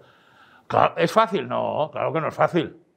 No, porque es ir, claro, es ir a la mesa de los que están comiendo empanada, ¿no? A decirle, ¿pero qué coméis? ¿Pero qué coméis? Por Dios. Pero si en la mesa de al lado hay una, pues no sé, díganme, no sé, hombre, es que el asado, el contenido del asado y de la empanada me parece que no riñen, que son, pero no, hay una magnífica mesa de verduras, legumbres y pescado, ¿qué es lo que su cuerpo necesita ahora? ¿No? Bueno, esta comparación no es muy afortunada. Pero, ¿me entienden? O sea, y esto nos lleva a uno de los elementos que ya sé que ahora sí que no nos va a dar tiempo, que yo quería recoger en aquel de allí, ¿no? Que es en realidad qué tipo de liderazgo necesitamos para la situación, qué características de liderazgo necesitamos para la situación que estamos viviendo. Y por eso les digo, ¿el mismo para todos? No. Allá donde haya una zona incluso pues de un cierto confort, de las cosas ya funcionan, se hacen de esta manera siempre, pero vemos que los estudiantes no acaban de adquirir aquella formación integral que deseamos, aquellas competencias transversales, aquel espíritu de manera de ser, ¿no? Yo les voy a, bueno, como siempre, desde mi amor, integración y fidelidad total a los jesuitas, ¿no? Pero digo, en España las escuelas de jesuitas son especialistas en tener políticos en acción corruptos. O sea, hay un montón de políticos corruptos que cuando les preguntan ¿dónde estudiaron? En escuelas de jesuitas, ¿no? Y entonces claro, yo lo que digo, yo lo decía mucho internamente en jesuitas, digo, ¿sabéis lo que nos pasó? Nos pasó que les enseñamos a manejar las cosas muy bien, pero no acabaron de entender para qué. No acabaron de entender el para qué. No acabaron, bueno, ahí también hay contextos familiares, por supuesto que hay muchos exalumnos de jesuitas perdiendo la vida en el mundo por los demás, pero... ¿Qué? Debe haber muchas escuelas de jesuitas acá. Bueno, permítanme la broma, ustedes tienen un máster. Pero lo digo desde el cariño, desde el cariño. Yo voy a decir otro que dice en español, Zabalza dice nosotros somos doctores. Perdón. Zabalza, sí. Dice nosotros somos doctores. Exacto. No, es que, bueno, es la crisis que estamos viviendo en el fondo. Lo que pasa es que uno empieza a rascar y se da cuenta, pensaba que había países que eran modélicos, y no sé si ustedes conocen aquella serie Borgen, aquella serie danesa, sobre la política danesa. A mí me deprime, me gusta, pero me deprime, porque si Dinamarca es esto, entonces nosotros en España, ¿qué vamos a hacer? ¿No? Nosotros, al lado de los italianos, o sea, pero por Dios, ¿no? ¿Qué vamos a hacer? ¿No? Solo nos queda la esperanza de los portugueses. Solo nos queda la esperanza de los portugueses. Bueno, vamos a seguir con los recursos, si les parece. No sé por dónde estábamos ahora. Sí, digan. Mayor cercanía. Cercanía. La tecnología nos acercó. Volvemos a esta especie de paradoja, O sea, pasamos de la presencialidad a la remoto, y lo remoto nos acercó. No lo olviden, esto no lo olviden, porque no es para decir que entonces todo sea remoto. Es para decir qué nuevas formas de presencialidad necesitamos para provocar esta cercanía. La pregunta es esta. O sea, la respuesta no es, pues venga, todo por Zoom. Sino la pregunta es qué nuevas formas de presencialidad necesitamos para garantizar la cercanía. Porque además sabemos que si son presenciales, esa cercanía es más poderosa. Es mucho más poderosa. Claro.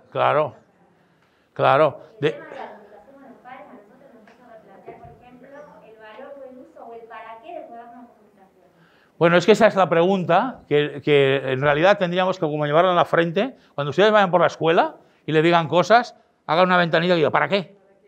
Pero no para que como a veces pasa, como diciendo, porque viene don tacaño que no te va a dejar hacer nada, ¿no? Sino para devolver la pregunta, ¿no? Cuando... Sin embargo, me parece interesante porque creo de haber charlado con varios que con las familias pasó algo parecido que con los profesores, ¿no? Que esto que decías vos antes, que la presencialidad por sí no asegura nada, porque muchas escuelas lo que han mencionado es que las familias empezaron de pronto a aparecer en las reuniones de padres virtuales como nunca antes y a participar de esos espacios que antes por ahí en la presencialidad en la escuela eso no se daba. Entonces habrá que ver ahí también, ¿no? Se rompieron las rutinas. Se rompieron las rutinas. Cuando ustedes convocan a las familias ya saben para qué van. Normalmente en las escuelas les machacamos a información, a normas y a reglas. Y amenazas, veladas, ¿no? Pero por Zoom, no, por Zoom era difícil amenazar, ¿no? Porque era un poco extraño. Se rompió la rutina. Entonces, al romper la rutina, de repente aparece que el deseo de comunicación existe. Es que el deseo existe, la necesidad existe. Aquí era más urgente, ¿no? Bueno, y luego, como pasó con los docentes, como no había que trasladarse, claro, todo, hombre, apretó el botón y allí... Bueno, y esa cosa kafkiana que nos pasaba, ¿no? Cierro una reunión que habla del... un padre podía estar con el trabajo de, no sé, el taller de no sé qué, la inversión de tal, cierro. El maestro, la maestra de mi hija, que tengo que saber por dónde... Claro, esta especie de cambio de chip como el televisor, como el zapping, tampoco es fácil de gestionar, ¿no? ¿Qué más?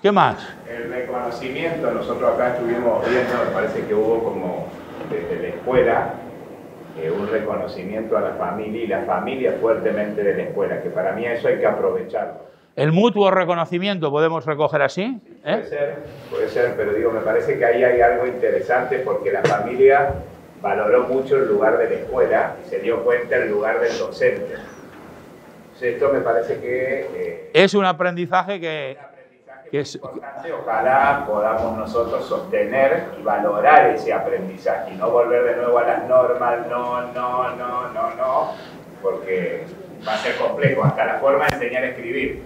Muchos docentes de primer grado, yo he tenido reunión antes de venir para aquí con los docentes de 19 escuelas y ellos cuentan que ellos le enseñaron cómo le enseñaban y muchas veces sus métodos no son los fonológicos y los tradicionales, sino que son métodos muy de cercanía familiar que le han posibilitado a los chicos poder tener sus primeras letras.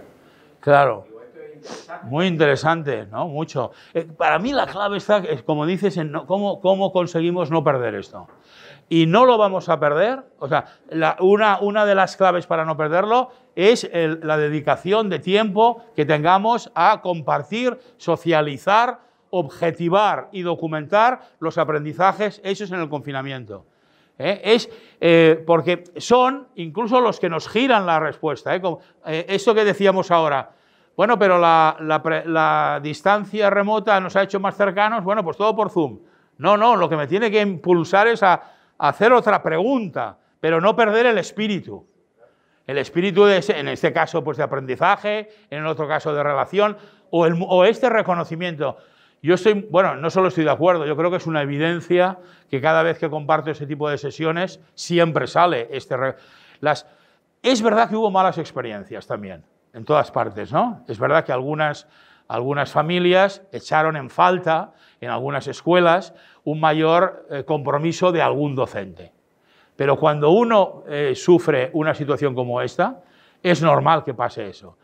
Lo que tendríamos que delimitar y diferenciar es, yo lo que diría es, hubo una mayoritaria voluntad docente por no perder el vínculo y conectarse con sus estudiantes. Voluntad, ahí estuvo. Si me voy a lo que pasó de manera más efectiva desde el punto de vista del proceso de aprendizaje pedagógico, lo que ahora cuentas, Horacio, es una muy buena experiencia, muy buena práctica, pero ahí podríamos encontrar, que el nivel se nos va un poquito más para abajo. Claro. Y entonces, ¿cuál es la respuesta?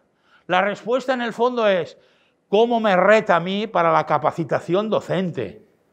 para el sentido, para el porqué, no para decir, es que estos no una especie, no, estos sabían y estos no sabían. Esa suele ser una mala conclusión. La conclusión en el fondo es cómo puedo yo ayudar a alguien que tiene buena voluntad a que mejore sus procesos de enseñanza y aprendizaje.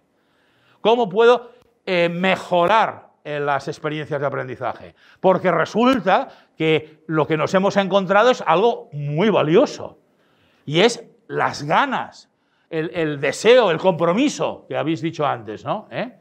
Con lo cual, yo el peligro que veo, que lo he visto en algunas instituciones, se han quedado tan entusiasmados con la voluntad y el compromiso que se han olvidado de que hay que mejorar los procesos de aprendizaje.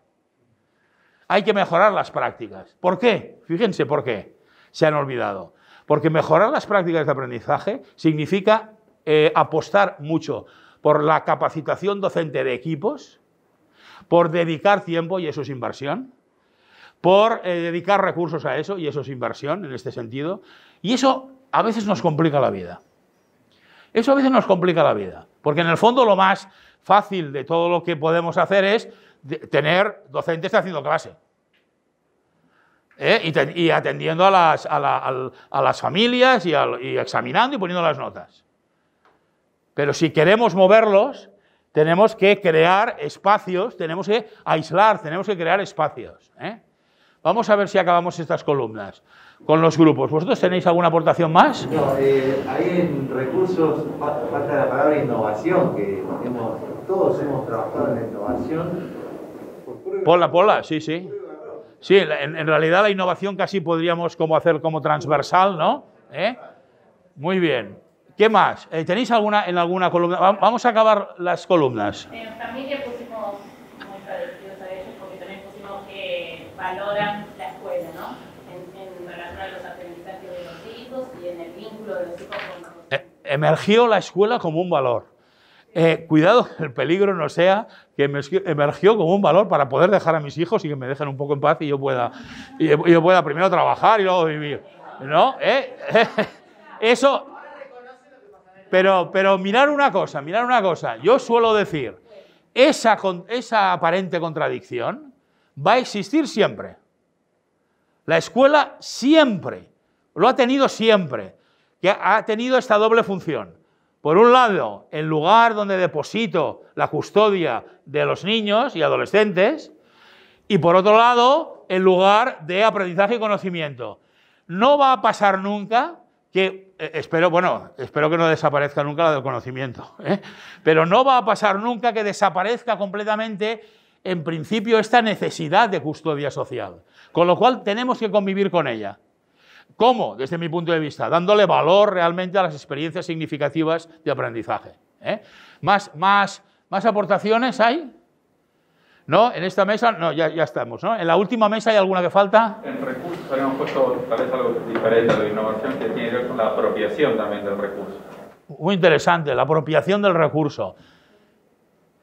En esta apropiación, explícalo un poco. Porque antes decías, recursos hay, ¿no? Pero tal vez teníamos la tecnología, pero no la usábamos para... Ok. Tuvimos que lo usamos de la misma manera que la pudimos usar durante la pandemia. Entonces eso de empezar a apropiarnos también de los recursos disponibles de una manera distinta, tal vez más innovadora, como decían recién. Pero esa apropiación como un proceso fundamental. En definitiva, esta apropiación además es básica para que la capacidad de cada docente desarrolle todo lo que él imagine que puede servir. O sea, que yo me apropio de ello y entonces soy capaz de pensarla en muchos sentidos. Es muy interesante. Qué curioso, ¿no? En el fondo, fíjense, qué curioso. Bueno, qué curioso no, porque es bastante natural, ¿eh?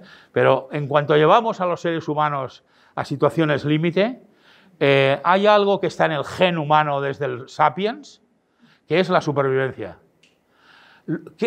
Quizá en la época del sapiens yo no estaba y no estoy seguro, ¿no? Pero ¿qué es lo que a lo mejor ha ido, a pesar de todo, ha ido mejorando? Es el sentimiento de solidaridad, ¿eh?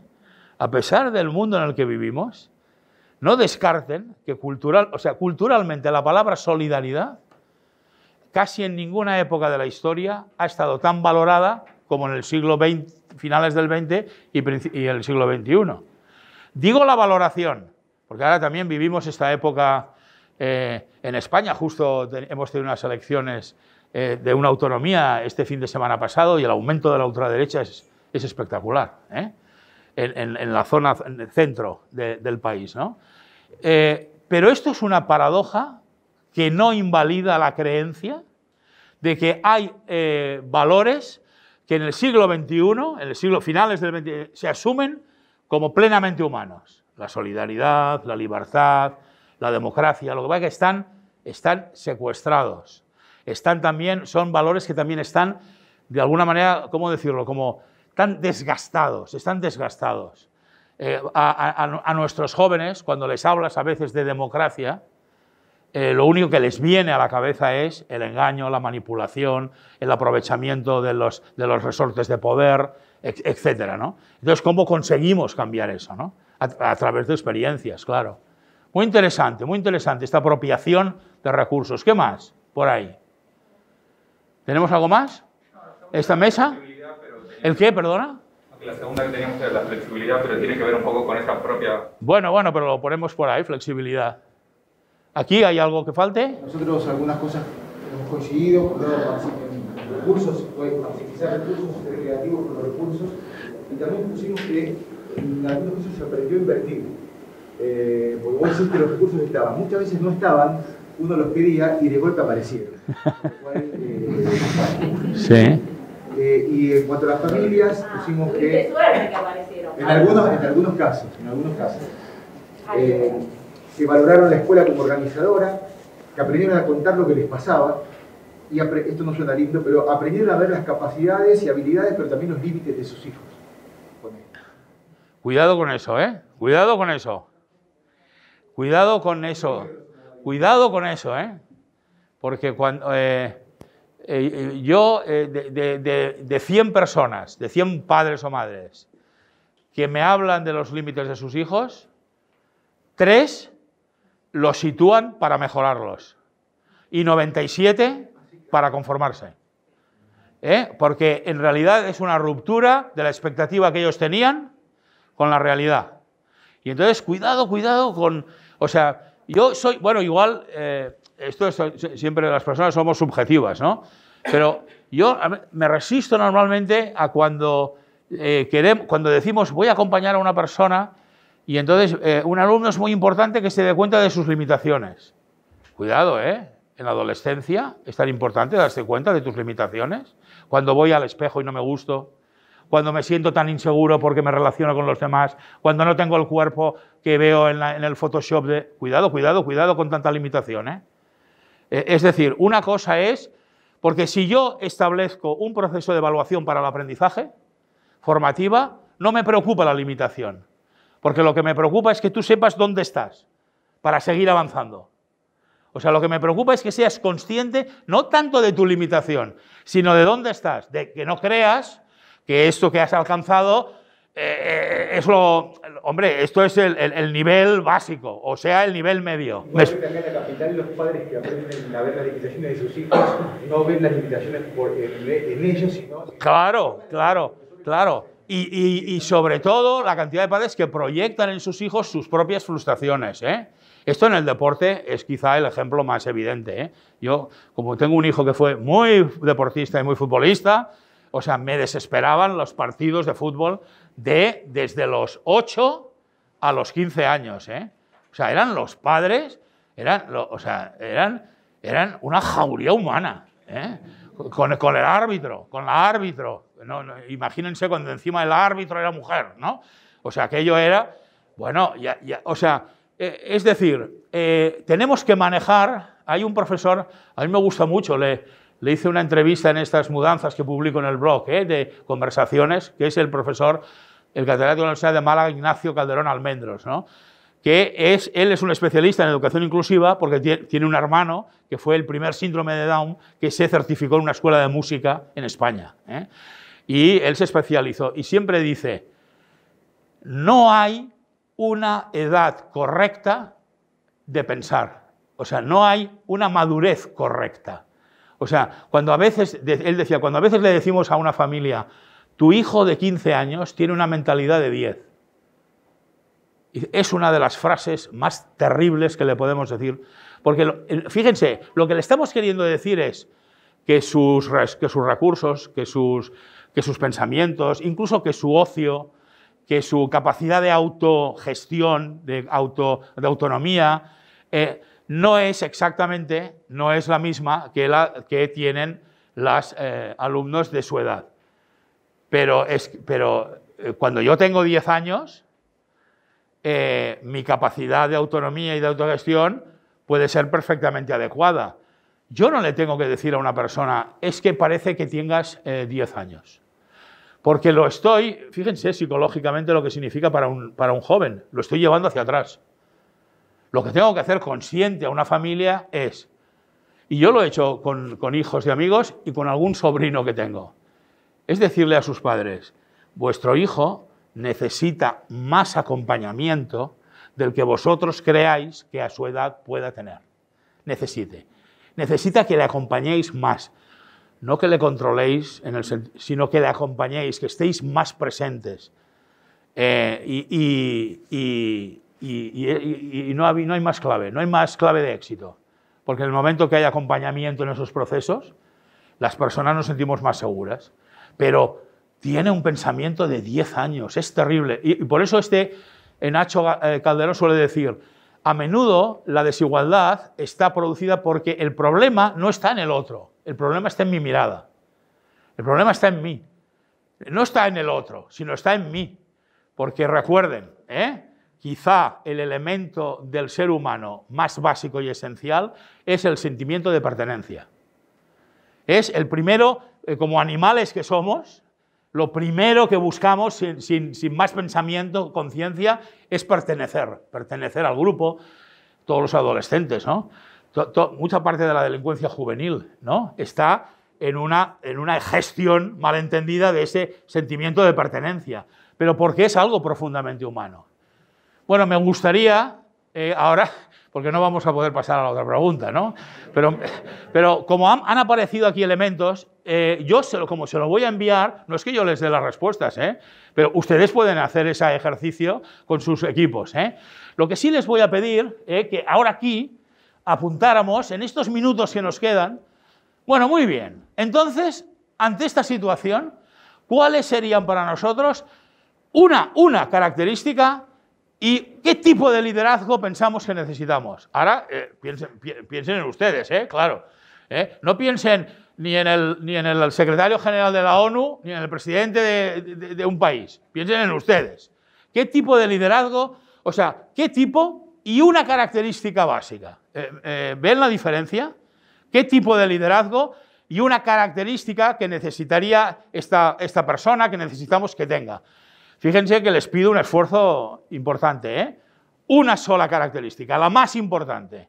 ¿Y qué tipo de liderazgo? Venga, nada, o lo vamos diciendo, porque no nos da más tiempo de trabajarlo en la mesa primero. Una característica. Bueno, creo que vos hablaste un poquito, ¿no?, del liderazgo distribuido, en donde vos tengas de alguna manera confianza en tus equipos de trabajo, que potencies el trabajo. Pues ponemos ahí, por ejemplo, distribuido y vamos a añadir esta palabra confianza.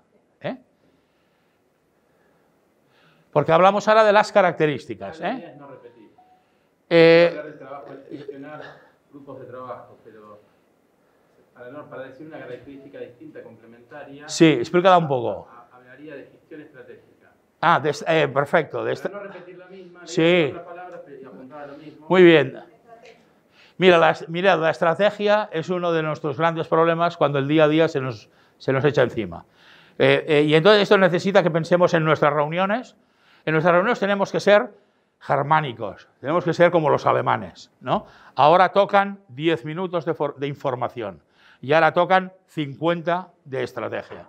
Si ustedes no toman esta decisión en sus reuniones, inercialmente 50 minutos de información y 3 de estrategia. ¿Por qué? Porque la estrategia, además, es más difícil de preparar la propia dinámica de la reunión. Es más difícil dar la información. La información tiene que tender a desaparecer de las reuniones. Porque la información se puede dar fácilmente, ya lo hemos visto además en la pandemia, sintética, aquí está escrito. En cambio, estrategia, ¿no? Estrategia que tiene que ver con la comunicación, que tiene que ver con el sueño, que tiene que ver con lo que tú quieres que los demás hagan, se empoderen, etcétera, ¿no? Muy bien. Una estrategia para sumar al colega, porque comparto, situada.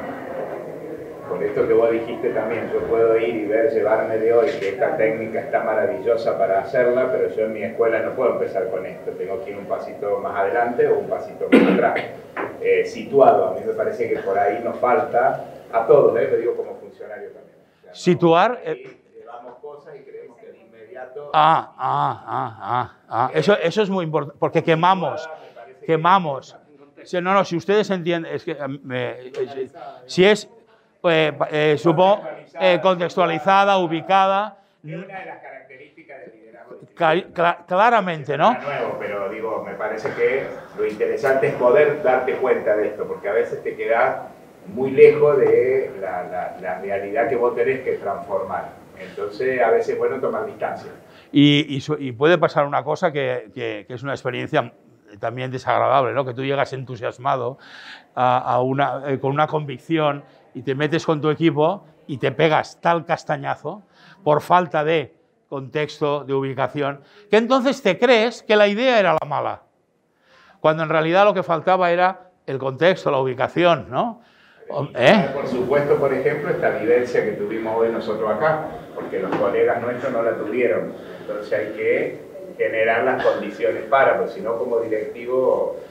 hay una expresión que a mí me gusta mucho, que es el liderazgo necesita crear las condiciones. O sea, una persona que dirige es una persona que está creando condiciones permanentemente. O sea, que es como un profeta. Bueno, lo digo porque el profeta tiene el punto igual de que parece que solo él lo sabe, pero en el fondo es como un evangelizador, que lo que está haciendo es crear condiciones. Y al mismo tiempo envía un mensaje de esperanza, pero está creando condiciones. Tienes que ser flexible también como líder. Necesitamos la flexibilidad. Yo siempre digo que hay que explicarla muy bien, pero realmente necesitamos personas con gran capacidad de adaptación, ¿no? Juncos, necesitamos juncos, no postes rígidos. Vamos hacia este lado, venga. Aquí. Liderazgo descentralizado, es decir, que entusiasme, lo decías vos recién, Pepe. Descentralizado, no soy yo el que te dice lo que tenés que hacer, sino que vos venís y planteas algo. Claro. Ahí alguien decía antes que había emergido el aprendizaje de la escucha.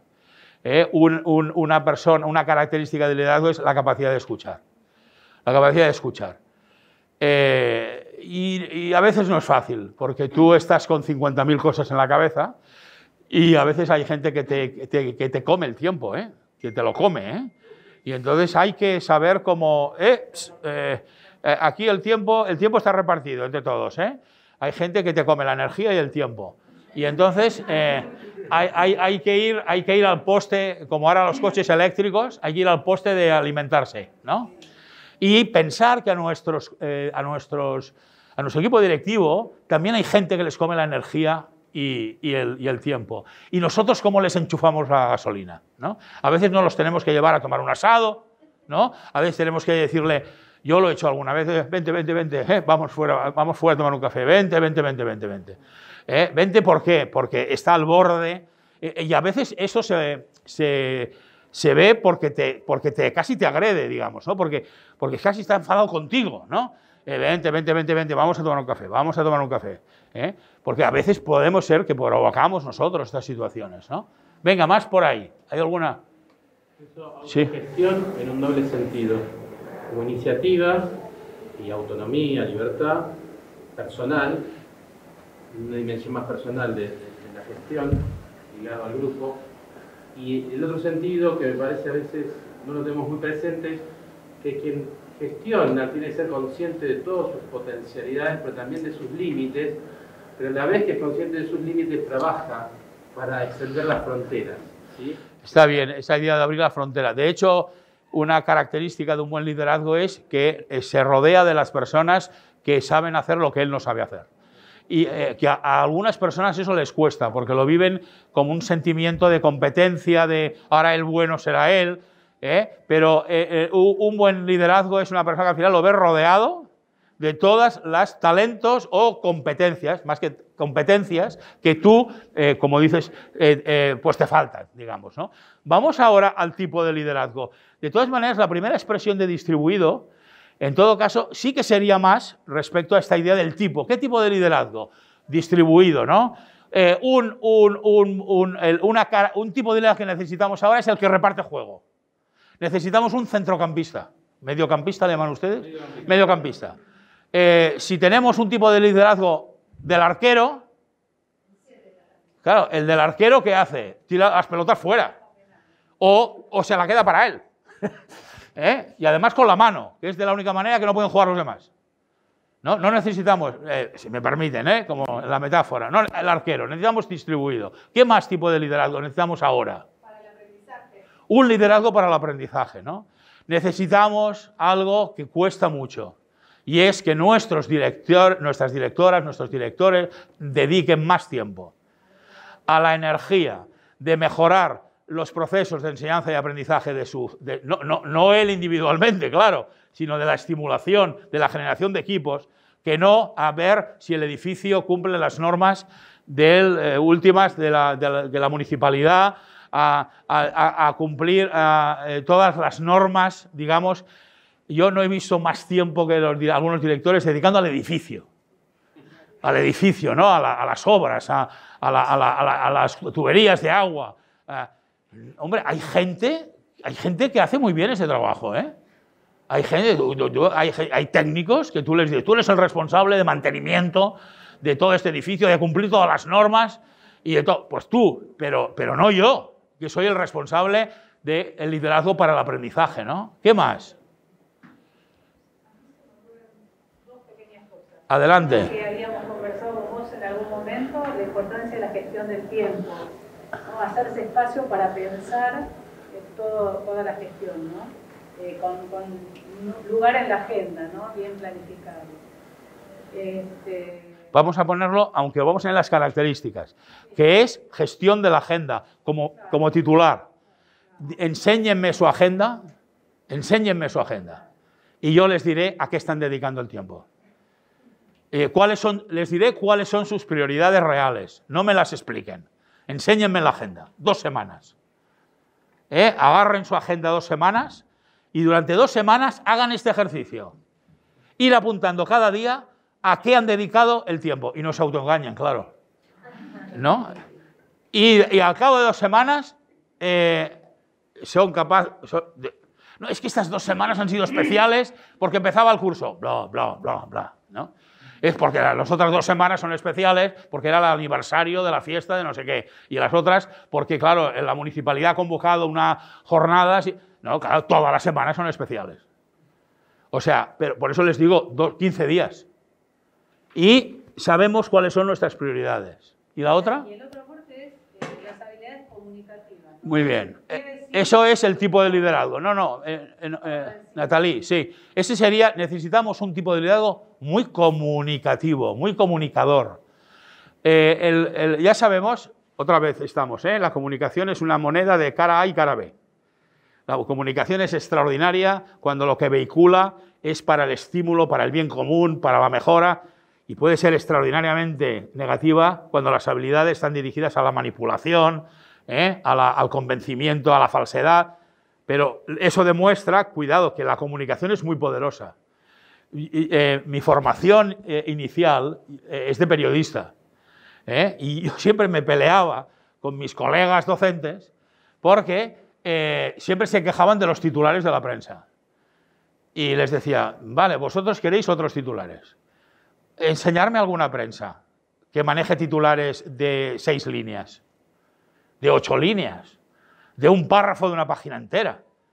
O sea, los periodistas tenemos muchos defectos, muchos, pero estamos sometidos a algo que es la síntesis.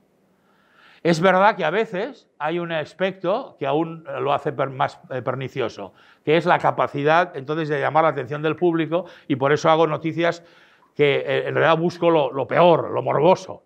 Bueno, eso también es alguna prensa, pero no son todos. Entonces, la síntesis no es una de las virtudes de los docentes. No es una virtud. Necesitamos, ahora como estamos en un contexto también de la vicaría, yo siempre digo, no tampoco suele ser una virtud de la Iglesia, la síntesis. Cuando a veces decimos, es que no me han dejado explicarlo del todo, no, es que no lo has explicado bien. Es que no, porque has de ser capaz, y en eso el Papa Francisco es mucho más hábil, es mucho más hábil. Has de ser capaz de, en dos frases, perdón, en dos palabras, decir lo que tú quieres. Porque estás priorizando, estás poniendo el acento. Adelante, otra más. Y no sé cómo vamos de tiempo, Luciana. Hay un concepto en torno a las características del director, el líder aprendiz. Oh, esa es muy buena. ¿Qué tipo de...? Eso es un tipo, no es una característica, es un tipo. Necesitamos un tipo de liderazgo de aprendizaje permanente. O sea, bueno, también podría ser una característica, ¿no? Necesitamos una persona que en realidad está en disposición permanente de aprendizaje. Porque eso es como las ondas de la radio. Tiene una capacidad de alcance extraordinaria y se difunde por toda la organización. Aquí aprendemos, aquí aprendemos. En una de estas sesiones que hicimos con un grupo internacional para esta asistencia técnica que les decía que estaba haciendo, un profesor de una escuela de Barcelona dijo, uno de los aprendizajes más fuertes que he tenido en la escuela es confirmar el enorme avance en la cultura del aprendizaje de los estudiantes. O sea, en esta situación nos quedamos los docentes enormemente y agradablemente sorprendidos de cómo había enraizado la cultura del aprendizaje frente a la cultura de hacer las cosas para aprobar o hacer las cosas para cumplir, me refiero. Y bueno, a mí me parece una escuela que acaba consiguiendo eso. Bueno, esta es una escuela, Las Viñas, a lo mejor alguno de aquí fue a visitarla, Las Viñas, ¿no? Una escuela que lleva muchos años, esa es otra cosa también, necesitamos años para conseguir las cosas. Bueno, pues si les parece vamos, yo lo prometido es deuda, les voy a enviar las 30 diapositivas en las cuales ustedes van a ver muchas de las cosas que hemos dicho.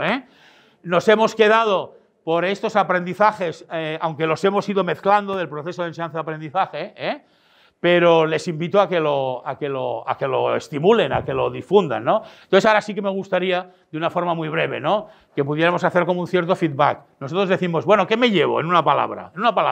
¿Qué me llevo de esta sesión corta, ¿no?, de esta sesión que espero que se hayan quedado con ganas de más, digamos, ¿no? ¿Qué me llevo? Una palabra. Entusiasmo. Apertura, venga. ¿Perdón? Venga, no voy a ir repitiendo todo. Digan. Como el hecho de documentar o el registro de todo lo que pasó, o volver a eso. Consolidar los aprendizajes. Claro. ¿Qué más? Muy bien. Nuevas preguntas. Eso, me alegro mucho.